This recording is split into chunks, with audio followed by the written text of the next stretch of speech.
Palestina, peristiwa yang telah mengharu-biru pikiran dan perasaan seluruh manusia.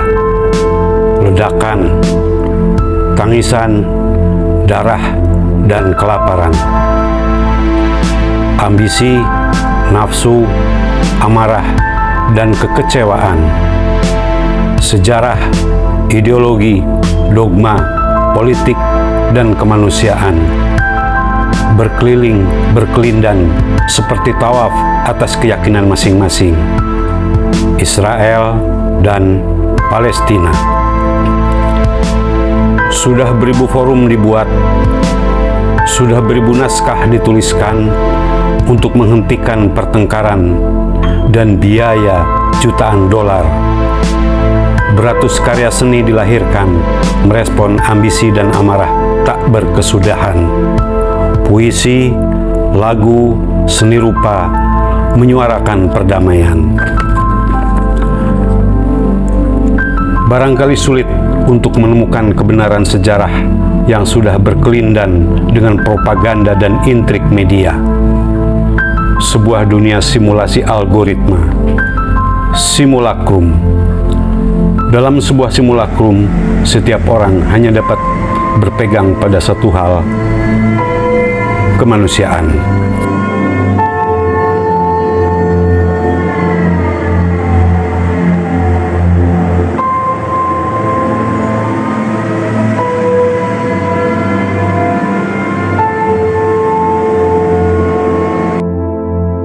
Teman-teman sketsa Mas Bung, kita lanjut pada karya-karya yang dipamerkan.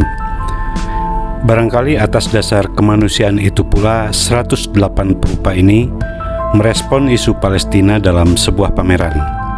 Dikurasi oleh Isa Perkasa, 108 perupa memamerkan karyanya di Gedung Pusat Kebudayaan Bandung dari tanggal 22 sampai dengan 30 Mei tahun 2024. Dari apa yang digambarkan pada karya-karya tersebut, seperti yang teman-teman lihat di video ini, seluruhnya menunjukkan keberpihakannya kepada Palestina sebagai korban keganasan Israel.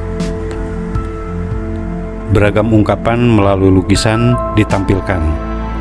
Ada yang ilustratif, yaitu mengilustrasikan Palestina sebagai korban, seperti suasana perang, bangunan-bangunan yang runtuh, dan lain-lain.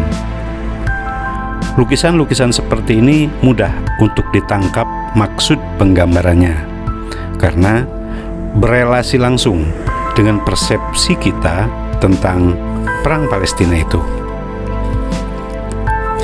Mungkin teman-teman akan berkata, kalau begitu, kan lebih jelas dan lebih faktual karya fotografi dong daripada lukisan. Ya, karya fotografi, apalagi fotografi jurnalistik, memang lebih faktual, bahkan bisa dijadikan sebagai alat bukti objektif. Walaupun siapa yang memotretnya juga akan menentukan sudut pandang karya fotonya. Lukisan-lukisan tidak berada dalam peranan seperti itu. Tentang hal ini, hubungan antara seni lukis dan fotografi sudah diulas pada episode ke-14. Lukisan yang ilustratif misalnya, itu bisa diibaratkan sebagai pernyataan sikap, pikiran, dan perasaan pelukisnya. Subjektif tentu saja. Bagaimana dengan lukisan abstrak? Nah, ini juga pernah dibahas pada video sebelumnya, bisa dilihat pada episode ke-13. Oke, kita lanjut ke karya yang lain. Selain didominasi oleh lukisan-lukisan yang ilustratif, ada juga beberapa karya yang memainkan gampangnya simbol gitu ya. Yang dimaksud memainkan simbol, artinya seniman memilih suatu tanda atau lambang atau suatu objek yang dianggap mewakili pikiran dan perasaannya, sehingga dirasa cukup efektif untuk merangsang audiens dalam menemukan maknanya.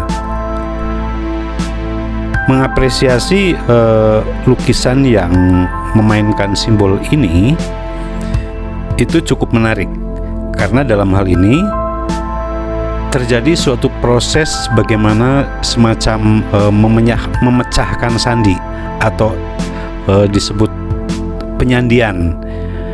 Nah, ini adalah proses yang bisa mencerdaskan, dan barangkali disitulah kenikmatan mengapresiasi sebuah lukisan.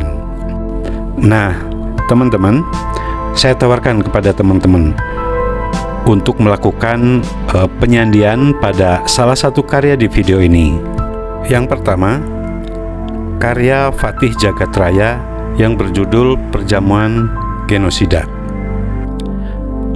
Karya ini diinspirasi atau bisa dikatakan mengambil karya lukis yang dibuat oleh Leonardo da Vinci yang berjudul Perjamuan Terakhir, kemudian dia pinjam dan kemudian diberi makna baru.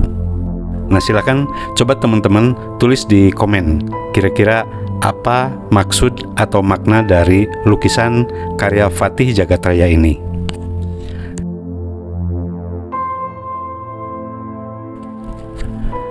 Karya kedua yaitu karya Isa Perkasa berjudul Genosida.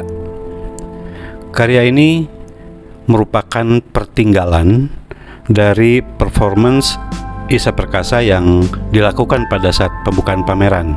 Ini bisa dilihat pada episode yang ke-15 di video ini. Semangka yang dia gunakan pada saat performance itu ditinggalkan di ruang pameran dan dibiarkan, bahkan sebagiannya membusuk. Dan yang terakhir, karya Deden Imanuddin yang menampilkan sebuah peta Palestina. Peta itu kemudian digambari dengan asap hitam yang membubung. Nah, silakan teman-teman berkomentar untuk kira-kira bagaimana menangkap makna-makna dari karya-karya tersebut.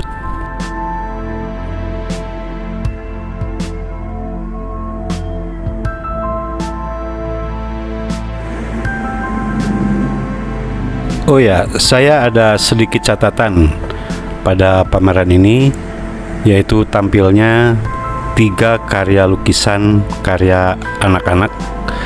Ada karya anak TK, kemudian SD dan SMP. Seperti kita tahu, sebuah lukisan itu adalah menggambarkan apa yang dia ketahui dan apa yang dia pahami. Nah, pada lukisan ini kita bisa bertanya, ini anak ini menggambar seperti ini, ada kekerasan, kemudian ada pembunuhan. Itu sebenarnya informasinya didapat dari mana? Bagaimana dia bisa menggambarkan itu semua? Bagaimana dia bisa mengimajinasikan itu semua? Ini cukup penting karena jangan sampai mengembangkan kreativitas pada anak-anak justru bisa membangun kebencian kepada umat manusia.